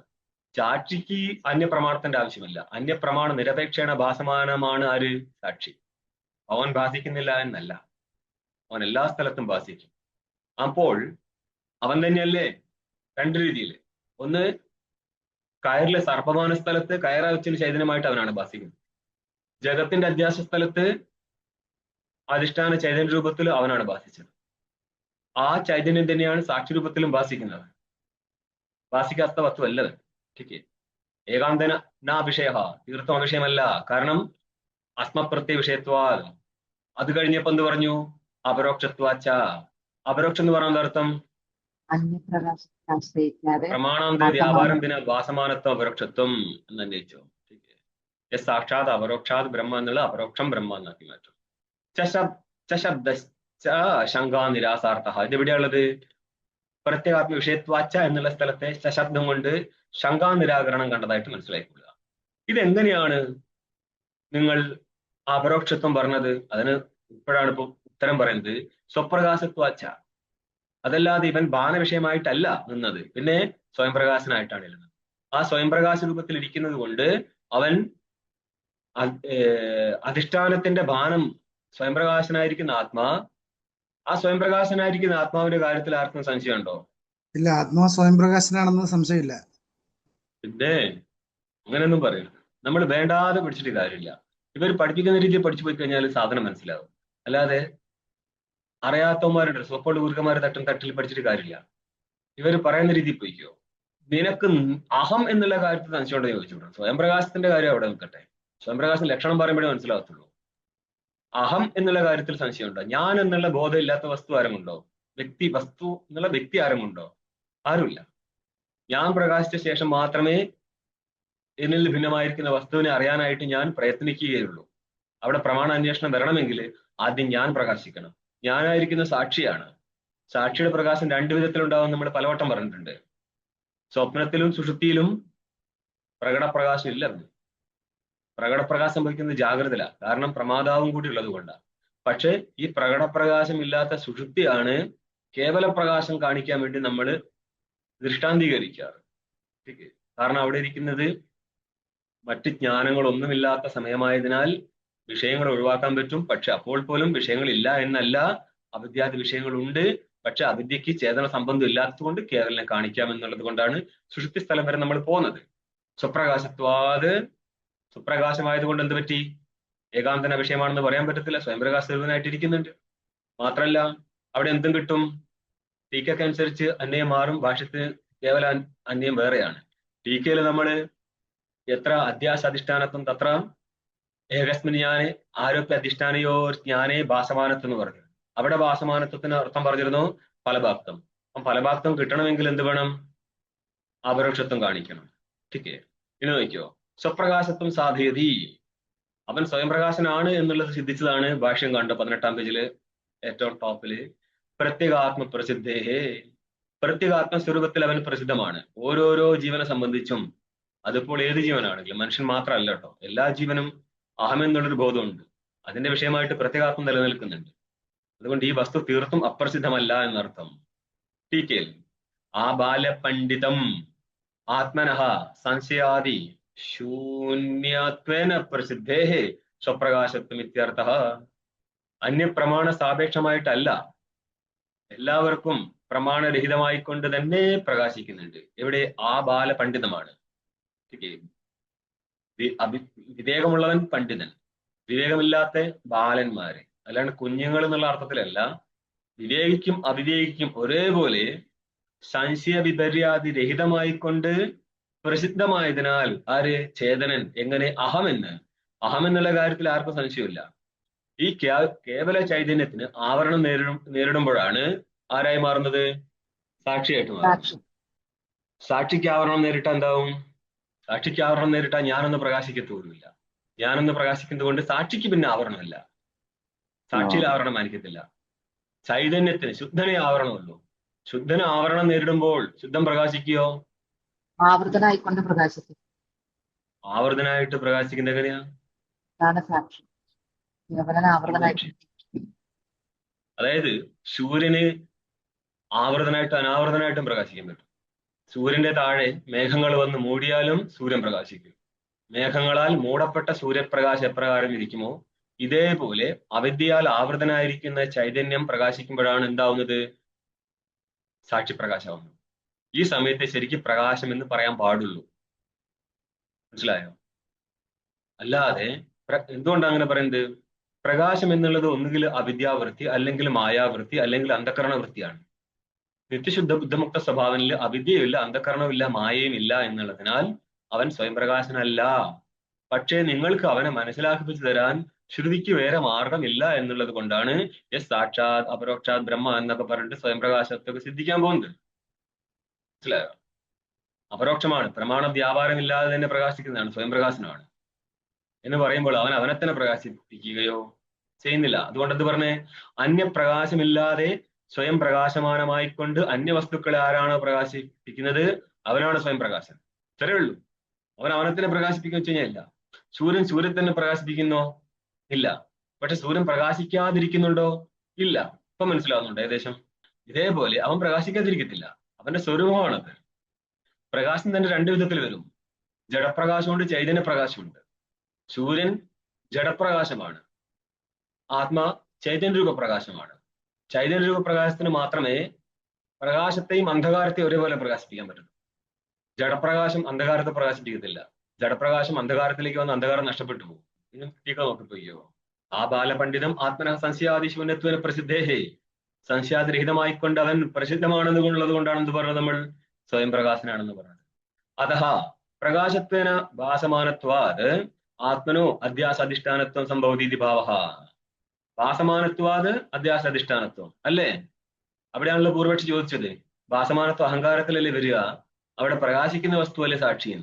അന്നപ്പോൾ സാക്ഷി എടുത്ത് കാണിച്ചു എന്ത്? സ്വയം പ്രകാശനായിട്ട് പ്രകാശിക്കുന്നത് കൊണ്ട് അവിടെ ഭാസമാനത്വം പറഞ്ഞു എന്നേ ഉള്ളൂ. വിഷയത്വനെ പ്രകാശിക്കുന്നത് കൊണ്ടല്ല ഭാസമാനത്വം പറഞ്ഞത്. മനസ്സിലായോ? അല്ലെങ്കിൽ വ്യാകരണാടിസ്ഥാനത്തിൽ പറഞ്ഞാൽ ഭാസമാനത്വം വരണമെങ്കിൽ വിഷയത്വന വേണ്ടിയിരുന്നു. പക്ഷെ ഞങ്ങൾ അതിനെടുത്തിട്ടില്ല. സ്വയം പ്രകാശമാനമായിരുന്നത് കൊണ്ടാണ് അവനെ നമ്മൾ ഭാസമാനത്വം, അധിഷ്ഠാനത്തിന് വേണ്ടിയുള്ള ഭാസമാനത്വം പറഞ്ഞത്. അതിനാൽ എന്ത് പറ്റി? അതിനാൽ സ്വയം പ്രകാശത്തിന് ഭാസമാനത്വം ആ സ്വയം പ്രകാശ രൂപത്തിൽ ഭാസിക്കപ്പെടുന്നതിനാൽ ഭാസിക്കപ്പെടുക അല്ല, അവൻ പ്രകാശിക്കുന്നതേ ഉള്ളൂ. അധ്യാസ അധിഷ്ഠാനത്വം ഏതൊരു അധ്യാസത്തിന്റെ അധിഷ്ഠാന രൂപത്തിൽ ഇരിക്കും. അത് എവിടുന്ന വരുന്നത്? മനസ്സിലായോ? എത്ര അധ്യാസ അധിഷ്ഠാനത്വം? അത്ര അധ്യാസ അധിഷ്ഠാനി ഏകസ്മൃജ്ഞാന ഭാസമാനത്വം.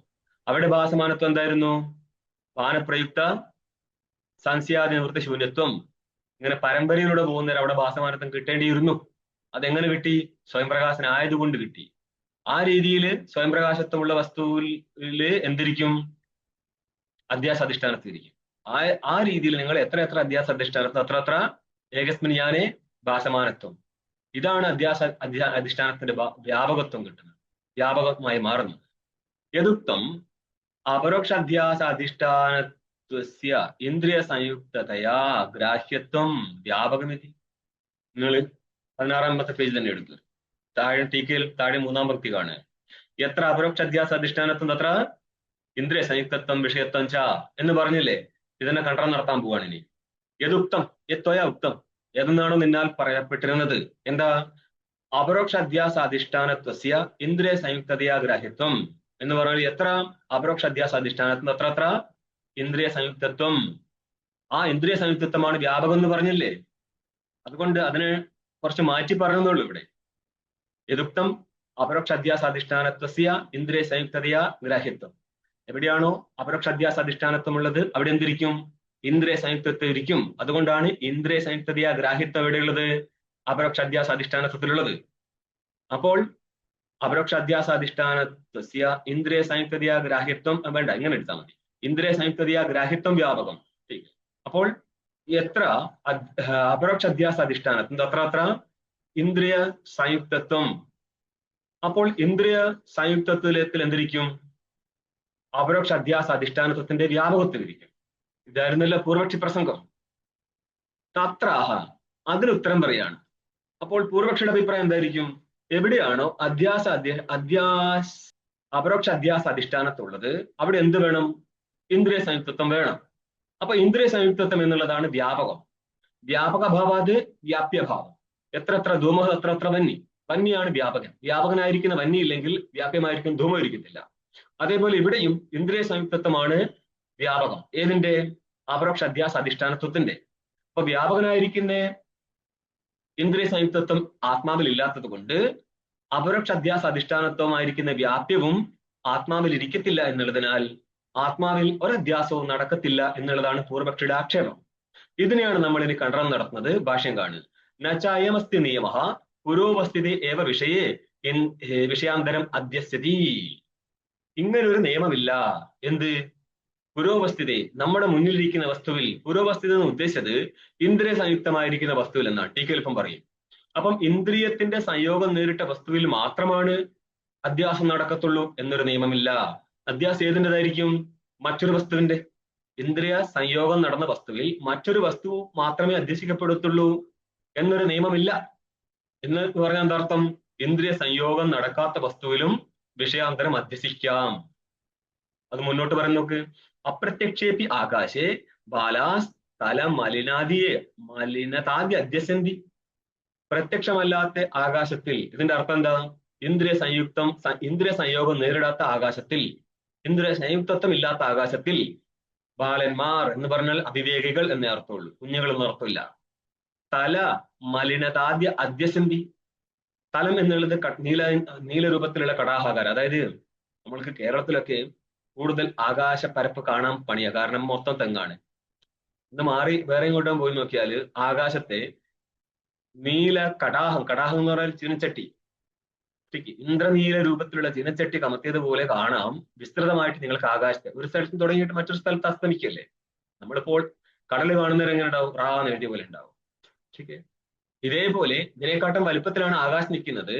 അപ്പോൾ ആകാശത്തിൽ കുഞ്ഞുങ്ങൾ എന്തായിട്ട് കാണും? നീല കടാഹം, നീല ചീനച്ചട്ടി കമത്തിയതുപോലെ കാണാം. അതേപോലെ തന്നെ ആകാശത്തിന് ഒരു രൂപമില്ല. എന്നിരുന്നാലും വർണ്ണം കൊണ്ടും ആകാശം നിറയാറുണ്ട്. ആ സമയത്ത് ഇന്ന് ആകാശം ചുവപ്പാണെന്നും മഞ്ഞയാണെന്നും ഒക്കെ കുട്ടികൾ ആരോപിക്കാറുണ്ട്. കുട്ടികൾ എന്ന് പറഞ്ഞാല് ആകാശത്തിൽ നീലരൂപം അധ്യസിക്കുന്ന ആരാണെങ്കിലും ഏത് വയസ്സിലുള്ളവരാണെങ്കിലും അധ്യസിക്കാറുണ്ട്. ഇങ്ങനൊരു അധ്യാസം നടക്കണമെങ്കിൽ ആകാശം പ്രത്യക്ഷമാവേണ്ടിയിരുന്നു. എന്ന് പറഞ്ഞാൽ ആകാശം ഇന്ദ്രിയ സംയോഗം നേരിടേണ്ട വസ്തുവായിരുന്നു. പക്ഷേ ഇന്ദ്രിയ സംയോഗം ആകാശത്തിൽ നേരിടുന്നില്ല. നൈയായികന്റെ സിദ്ധാന്തത്തിൽ ആകാശത്തിൽ ഇന്ദ്രിയ സംയോഗം നേരിടാൻ പറ്റുമോ? ഇല്ല. അതായത് ചതുരിന്ദ്രിയം ദ്രവ്യമാണ്, തേജാണ്. ആകാശം ദ്രവ്യമാണ്. ദ്രവ്യങ്ങളുടെ സംയോഗം നടന്നേ പറ്റത്തുള്ളൂ. ആകാശമായിട്ട് സംയോഗം നടക്കൂലേ? നടക്കും. പക്ഷെ കണ്ണുകൊണ്ട് ആകാശത്തെ കാണുന്ന ഒരു പരിപാടി ഇല്ല. സംയോഗം നടന്നാലും എന്തുകൊണ്ടാണ് കണ്ണുകൊണ്ട് ആകാശത്തെ കാണാൻ പറ്റാത്തത് നൈയായികന്? വിഭു എന്നുള്ളത് അവിടെ കാരണമായിട്ടെടുക്കും. അതായത് നമ്മളെ ഇവിടെ മാത്രമല്ല, പലരും സാങ്ക്യം പറയുന്നവർ യോഗം കൊണ്ടുവരും, യോഗം പറയുന്നവർ യോഗ സാങ്ക്യം കുറച്ചൊക്കെ സന്മന്വയിക്കാം. അവിടെയും വേദാന്തം കൊണ്ടുവെക്കും, വേദാന്തം പറയുന്നവരും സാങ്ക്യം കൊണ്ടു വെക്കും, എന്നിട്ട് സമാധിയെ കൊണ്ടുവച്ച് വെക്കും. മൊത്തം കലവില കാണിച്ചു തരും. ഒരിക്കലും ചെയ്യരുത്. അതിനാണ് നമ്മൾ സെപ്പറേറ്റ് സയൻസ് പഠിക്കുന്നത്. ठीक ഒരിക്കലും ചെയ്തേക്കൊരു സാധനം യദുക്തം എവിടെത്തി നാചായം ഏകാന്തന വിഷയം. ടീക്ക നോക്കിനി തത്ര ഹേതുമാഹ, അതായത് പുരോവർത്തി വിഷയത്തിൽ തന്നികർഷം നേരിട്ടെങ്കിൽ മാത്രമേ മറ്റൊരു വസ്തുവിനെ അധ്യസിക്കാവൂ എന്ന് നിയമമില്ല എന്നുള്ളതിന്റെ കാരണമാണ് പറഞ്ഞത്. പ്രത്യക്ഷമാവാത്ത ഇന്ദ്രിയ സംയോഗം നേരിടാത്ത ആകാശത്തിൽ അധ്യാസം നടക്കാറുണ്ട്. അപ്പോൾ അധ്യാസത്തിന്റെ കാരണം എന്തല്ല? ഇന്ദ്രിയ സംയോഗമല്ല, അല്ലേ? അപ്പോൾ വ്യാപകനായിരിക്കുന്ന ഇന്ദ്രിയ സംയോഗം ഇല്ലെങ്കിലും എന്ത് സംഭവിക്കുന്നുണ്ട്? വ്യാപ്യമായിരിക്കുന്ന അധ്യാസം നടക്കാറുണ്ട്. അതുകൊണ്ട് തന്നെ വ്യാപ്തി നിലനിൽക്കുന്നില്ല. പൂർവപക്ഷി വ്യാപ്തി ശരിയല്ല. മനസ്സിലായോ? വ്യാപ്തി ശരിയായിരുന്നുവെങ്കിൽ എന്ത് പാടില്ലായിരുന്നു? വ്യാപകൻ ഇല്ലായിരുന്നെങ്കിൽ വ്യാപ്യം ഇരിക്കാൻ പാടില്ലായിരുന്നു. വ്യാപകൻ ഇല്ലാഞ്ഞിട്ടും വ്യാപ്യം ഇരുന്നിട്ടുണ്ടെങ്കിൽ നിങ്ങളുടെ വ്യാപ്തി തെറ്റാണെന്നർത്ഥം. മക്കളെ ഇത്രയും മനസ്സിലാവണമെങ്കിൽ എനിക്കൊന്നും ചെയ്യാൻ പറ്റത്തില്ല. ഇത്രയും അവിടെ എഴുതി വെച്ചിട്ടുണ്ട്. നിങ്ങൾക്ക് ന്യായം പിടിപാടില്ലെങ്കിൽ ഈ സാധനം പിടികൂട്ടുന്നില്ല. അതിനെ പഠിപ്പിച്ചതായിട്ടൊന്നല്ലല്ലോ, പഠിക്കാത്ത നിങ്ങളെ തകരാറല്ലേ. സ്വാമിജി ഒരു ഉദാഹരണം പറയാവോ? അധിഷ്ഠാനമായിരിക്കുന്ന ആകാശവുമായിട്ട് ഇന്ദ്രിയത്തിന് സന്നികർഷം ഇല്ലാഞ്ഞിട്ട് പോലും നമ്മൾക്കവിടെ ആകാശത്തിന് രൂപമുണ്ടെന്നും ആകാശം ഇന്ന് കടാഹം പോലെ ഇരിക്കുന്നതാണെന്നും അധ്യസിക്കാൻ പറ്റൂലേ? പറ്റും. നോക്ക്, ഇന്ദ്രിയ അഗ്രാഹ്യേപി ഇത്യർത്ഥ. ഏതിന്റെ അർത്ഥമാണത്? പുരോപസ്ഥിതേ എന്നുള്ളതിന്റെ അർത്ഥമാണ് ഇന്ദ്രിയ അഗ്രാഹ്യേപി. അപ്രത്യക്ഷേപി എന്നുള്ളതിന്റെ അർത്ഥം കേട്ടോ. അപ്രത്യക്ഷേപി എന്ന് 19 വന്നില്ലേ, 19 പേജ് കണ്ടില്ലേ? അവിടുത്തെ അപ്രത്യക്ഷത്തിന്റെ അർത്ഥമാണ് ഇന്ദ്രിയ അഗ്രാഹ്യം. ഇന്ദ്രിയത്താൽ ഗ്രഹിക്കപ്പെടുന്നില്ലെങ്കിൽ പോലും അധ്യസിക്കാൻ പറ്റും. അതുകൊണ്ട് അധ്യസിക്കുന്നിടത്ത് ഇന്ദ്രിയ സംയോഗം വേണമെന്ന് നിയമമില്ല. ബാലാഹ അർത്ഥം പറയണം അവിവേകിനഹ. തലത്തിന്റെ അർത്ഥം പറയണം തലം ഇന്ദ്രനീല കടാഹകൽപ്പം. ഇന്ദ്രനീല എന്താണ്? ഇന്ദ്രനീല മണിയാണ്, സഫയർ. അതിന് സമാനമായിരിക്കുന്ന ആകാശം. നഭോ മലിനം. മലിനത്തിന് അർത്ഥം പറയാണ് പീതം. അതായത് ഏത് നിറമാണെങ്കിലും വേണ്ടില്ല. പല മേഘങ്ങളുടെ സമയത്തും അതുപോലെ സായങ്കാലത്തിലൊക്കെ പല നിറത്തിൽ ആകാശം കാണപ്പെടാറുണ്ട്. ഇത്യേവം അപരോക്ഷം അധ്യസിന്തി. പരോക്ഷമല്ല, അപരോക്ഷമായിട്ട് തന്നെ അധ്യസിക്കുന്നുണ്ട്. തത്ര ഇന്ദ്രിയഗ്രാഹ്യത്വം നാസ്തി ഇതി വ്യഭിചാരാത് ന വ്യാപ്തി. അവിടെ തത്ര ഇന്ദ്രിയഗ്രാഹ്യത്വം നാസ്തി, ഇവിടെ ഇന്ദ്രിയഗ്രാഹ്യത്വം ഇല്ല എന്നുള്ളത് കൊണ്ട് വ്യഭിചാരം സംഭവിച്ചു. ഏതിനാണ് വ്യഭിചാരം സംഭവിച്ചത്? വ്യഭിചാരം എന്ന് പറയുന്ന അർത്ഥം എന്താ? വ്യാപ്തിയുടെ അഭാവമാണ് വ്യഭിചാരം. എന്താണ് നിങ്ങളുടെ വ്യാപ്തി? എത്ര അപരോക്ഷ അധ്യാസ അധിഷ്ഠാനത്വം അത്ര ഇന്ദ്രിയ സംയുക്തത്വം എന്നുള്ളതാണ് വ്യാപ്തി. പക്ഷേ അപരോക്ഷ അധ്യാസ അധിഷ്ഠാനത്വം ആകാശത്തിലുണ്ട്, അവിടെ ഇന്ദ്രിയ സംയുക്തത്വം ഇല്ല. അതുകൊണ്ട് തന്നെ വ്യാപകമില്ലാഞ്ഞിട്ടും വ്യാപ്യം ഇരിക്കുന്നതിനാൽ നിങ്ങളുടെ വ്യാപ്തി സമ്പന്നമാവത്തില്ല. ഏത് വ്യാപ്തി? എവിടെയാണോ അധ്യാസ അധിഷ്ഠാനത്വം ഉള്ളത് അവിടെ ഇന്ദ്രിയ സംയുക്തത്വം എന്നുള്ള വ്യാപ്തി സിദ്ധിക്കപ്പെടത്തില്ല. കാരണം വ്യാപ്തി സിദ്ധിക്കപ്പെട്ടാൽ വ്യാപകമില്ലെങ്കിൽ വ്യാപ്യം ഇരിക്കാൻ പാടില്ലായിരുന്നു. ഇവിടെ വ്യാപകമില്ലാഞ്ഞിട്ടും വ്യാപ്യം ഇരിക്കുന്നത് കൊണ്ട് വ്യതിരേക വ്യാപ്തി സിദ്ധിക്കാൻ പറ്റത്തില്ല. വ്യതിരേക വ്യാപ്തി പൊളിയുന്നതാണ്. അതുകൊണ്ട് തന്നെ എവിടെയാണ് അന്യവ്യതിരേക വ്യാപ്തി ഉള്ളത് അവിടെ ഏതെങ്കിലും ഒരു വ്യാപ്തി നഷ്ടപ്പെട്ട് കഴിഞ്ഞാൽ വ്യഭിചാരമായിരിക്കും. ഏതേന ആത്മാ അനാത്മനോഹോ സാദൃശ്യ അഭാവാത് ന അധ്യാസ ഇത്തി അപാസ്തം അണ്ടർലൈൻ ചെയ്തേക്കണം. നമ്മള് അധ്യാസത്തിന് ലക്ഷണം പറഞ്ഞ സമയത്ത് 2 വിധത്തിൽ അധ്യാസം പറഞ്ഞു. 2 വിധ ലക്ഷണമുണ്ട്. സ്വരൂപ ലക്ഷണം, തടസ്സ ലക്ഷണം. തടസ്സ ലക്ഷണത്തിൽ നമ്മൾ 3 കാരണം പറഞ്ഞു. സംപ്രയോഗ, സാദൃശ്യ, ദോഷജന്യത്വം എന്നുള്ളത്.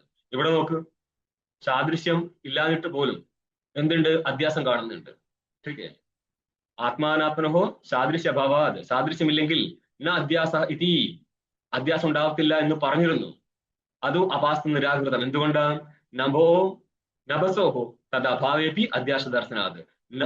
നീല നഭസോഹോ, നീലരൂപവും നഭസു ആകാശവും തമ്മിൽ സാദൃശ്യമില്ലാഞ്ഞിട്ടും അധ്യാസം നടക്കുന്നുണ്ട്. നഭസ് പ്രത്യക്ഷമല്ല, നീലം പ്രത്യക്ഷമാണ്. ഇവ തമ്മില് ഒരു സാദൃശ്യമില്ല, എന്നിട്ടും അധ്യാസം നടക്കുന്നുണ്ട്. സിദ്ധാന്തേ ആലോകാകാര ചാക്ഷുഷ വൃത്തി അഭിവക്ത സാക്ഷി വേദ്യത്വം നഭസി ഇതി ജ്ഞേയം. അതായത് ഇതൊരു വിചിത്രമായിരിക്കുന്ന ഒരു കാര്യം കൂടി അവതരിപ്പിക്കാൻ ടീക്കയില്. ആകാശം പ്രത്യക്ഷമല്ല എന്ന് ഭാഷ്യകാരൻ പറഞ്ഞു, അപ്രത്യക്ഷത്തി ആകാശി. പക്ഷേ നിങ്ങൾ ഇനി മുന്നോട്ട് പോയി കഴിഞ്ഞാൽ ആകാശം സാക്ഷി പ്രത്യക്ഷ വിഷയമാണെന്ന് മാനിക്കും. അതെങ്ങനെയാണെന്ന് പറഞ്ഞാൽ, നമ്മൾ ആകാശ ബലാകാഹ, കൊക്ക് ആകാശത്തിൽ പറക്കുമ്പോൾ, ആകാശത്തിലാണോ ഭൂമിയിലാണോ അതുള്ളത്? ആകാശത്തില്. ആര്? കൊക്ക്. അപ്പൊ നിങ്ങൾ ആകാശം കാണാൻ നിങ്ങൾക്ക് എങ്ങനെയാണ് കൊക്ക് ആകാശത്തിലാണെന്ന് പറയാൻ പറ്റിയത്? അന്നേരം പറയും ആകാശത്തിന്റെ പ്രത്യക്ഷം നടന്നിട്ടുണ്ട്. അത് ഏത് പ്രത്യക്ഷമാണ്? സാക്ഷി പ്രത്യക്ഷം. അത് ആരാ സാക്ഷി? ആകാശത്തെ നമ്മൾ അന്ധകാരത്തിൽ ആകാശത്തല്ല, അത് ചെറിയൊരു വെളിച്ചമുള്ള, നമുക്ക് രാത്രിയിൽ കൊക്ക് പറക്കുന്നത് കാണാം, ശ്രദ്ധിച്ചു നോക്കിയാൽ മതി. ആകാശം നോക്കണം, മാനം നോക്കി കളയാൽ മതി. അങ്ങനെയാണെങ്കിൽ നിങ്ങൾ ആകാശത്തിൽ പറക്കുന്നത് അത് പ്രാവല്ല, കൊക്കാണ്, ശ്രദ്ധിച്ചാൽ മതി. അപ്പോൾ ആ സ്ഥലത്തും ചെറിയൊരു വെളിച്ചമുള്ളത് കൊണ്ടാണ് നമുക്ക് ബലാഗയെ കാണാൻ പറ്റുന്നത്. ദൃഷ്ടാന്തം ബലാഗാണ്, രാത്രി ബലാഗ പറക്കുന്നവർക്ക് എടുത്താൽ കാണിക്കുന്നത്. അവിടെ ചെറിയൊരു വെളിച്ചമുണ്ട്. ആ വെളിച്ചം പ്രമാതാവിന്, അതായത് വെളിച്ചത്തിന്റെ ചാക്ഷുഷ വൃത്തി ഉണ്ടായ സമയത്ത് ആ ആലോകത്തിന്റെ ചാക്ഷുഷ വൃത്തി അഭിവ്യക്ത ചൈതന്യമാണ് സാക്ഷി. ആലോകം, വെളിച്ചം പ്രകാശിച്ചിട്ടുണ്ട് ചാക്ഷുഷ വൃത്തിയായിട്ട്. ചാക്ഷുഷ വൃത്തി രൂപത്തിൽ വെളിച്ചം പ്രകാശിച്ചപ്പോൾ ആ വെളിച്ചത്തിന്റെ പ്രകാശകനായിരിക്കുന്ന ചൈതന്യം ഉണ്ടല്ലോ, ചാക്ഷുഷ വൃത്തിയ വെച്ചതിന്റെ ചൈതന്യം, അവനാണ് അവിടുത്തെ സാക്ഷി. ആ സാക്ഷി രൂപൻ അവിടെ ഇരിക്കുന്ന ആകാശത്ത് പ്രകാശിപ്പിക്കും. ഇതിനെയാണ് നമ്മൾ സാക്ഷിയാലുള്ള ആകാശപ്രകാശം എന്ന് മാനിക്കുന്നത്. അവിടെ ചക്ഷുവിനാല് ബലാകയും പ്രകാശിക്കും. അപ്പൊ ആകാശത്തിലെ ബലാക ഗ്രഹിക്കുന്ന സമയത്ത് സാക്ഷിയാൽ പ്രകാശിപ്പിക്കപ്പെട്ട ആകാശത്തിലെ ബലാക ഗ്രഹണമാണ്. ഇത് പ്രമേയാണ്, ഭ്രമമല്ല. ഇനി നമ്മൾക്ക് സംഭാവന നാളെ കാണാം. നിങ്ങൾ പലരും ചോദ്യത്തിന് ഉത്തരം തരുന്നവരെ ഞാൻ ചിലപ്പോൾ നിർത്തും, ചിലപ്പോൾ വീണ്ടും ചോദിക്കും. ഇത് നിങ്ങളാരെയും കേൾക്കാനല്ല, ഇതിന്റെ ഒരു ട്രാക്ക് ഉണ്ട്. ഇത് സാമ്പ്രദായിക പഠന രീതിക്ക് ശരിക്ക് നാ അപൃഷ്ടം കസിച്ച് ബ്രൂത, ചോദിക്കാത്തത് പറയണ്ട. അപ്പോൾ അതിനെന്താ കാരണം എന്ന് ചോദിച്ചാൽ അതിനൊന്നും പറഞ്ഞ് നിങ്ങൾ തുടങ്ങേണ്ട ആവശ്യമൊന്നുമില്ല, കാരണം മാത്രം പറഞ്ഞാൽ മതി. ചോദ്യം രണ്ടാമത്തെ വട്ടം ഉന്നയിക്കരുത്. ചോദ്യം എന്താണെന്ന് പോലും രണ്ടാം വട്ടം അങ്ങോട്ട് ചോദിക്കാനും പാടില്ല. ഇങ്ങനെയൊക്കെയാണ് നമ്മുടെ ട്രഡീഷണൽ. ഇതെന്തിനാണെന്നോ പറയുന്ന സ്ഥലത്ത് മനസ്സിരുത്താൻ വേണ്ടിയിട്ടാണ്. അങ്ങനെ പഠിപ്പിച്ചുണ്ടാക്കുന്ന റൂട്ടാണ്. ഞങ്ങളെ ക്ലാസ്സിൽ നിന്ന് അനങ്ങാൻ സമ്മതിക്കത്തില്ല. അതിന്റെ ഗുണം എന്താ പറഞ്ഞാൽ നൈയായികനാണ് നമ്മൾക്ക് ചിന്തിക്കാനുള്ള ട്രാക്ക് തരുന്നത്. ഒരു വിഷയത്തെ അപ്പുറത്തെ ഇപ്പുറത്തേക്ക് എത്ര ദൂരം കൊണ്ടുപോകണം, വേണ്ടാതെ ചിന്തിക്കാനും പാടില്ല. എന്നാൽ ഓപ്ഷൻസ് തലയിൽ അത്രയും കറങ്ങിക്കൊണ്ടിരിക്കണം. കറക്റ്റായിരിക്കുന്ന ഉത്തരം മാത്രമേ തരാൻ പാടുള്ളൂ.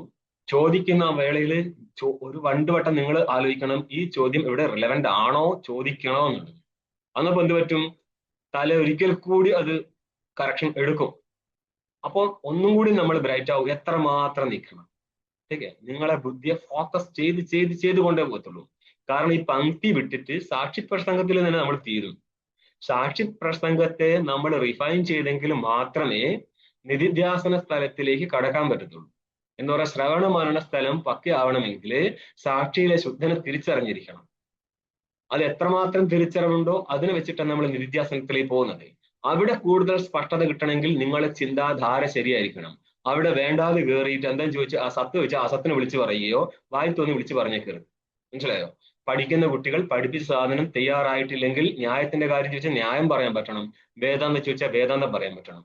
അല്ലാതെ ഒരുമാതിരി കലക്ക സമ്പ്രദായം സോപ്പാട് ഗുരുക്കന്മാരുടെ സംഭവിക്കരുത്. ഇതിന്റെ മഹത്തായ ഒരു പരമ്പരയിലുണ്ട്. അതിലൂടെ പോയാൽ മാത്രമേ വിഷയം പ്രകാശിക്കത്തുള്ളൂ എന്ന് ആലോചിച്ചോ. വളരെ ഫോക്കസ്ഡ് ആയിരിക്കണം. ഓം പൂർണ്ണമദഃ പൂർണ്ണമിദം പൂർണ്ണാത് പൂർണ്ണമുദച്യതേ പൂർണ്ണസ്യ പൂർണ്ണമാദായ പൂർണ്ണമേവാവശിഷ്യതേ. ഓം ശാന്തി ശാന്തി ശാന്തി. ശങ്കരം ശങ്കരാചാര്യം കേശവം വാദരായണം ശുക്രഭാഷ്യ കൃതൗ വന്ദേ ഭഗവന്തൗ പുനഃ പുനഃ. ഈശ്വരോ ഗുരുരാത്മേതി മൂർത്തിഭേദ വിഭാഗിനെ വ്യോമവത് വ്യാപ്തദേഹായ ദക്ഷിണാമൂർത്തയേ നമഃ. ഓം ശാന്തി ശാന്തി ശാന്തി.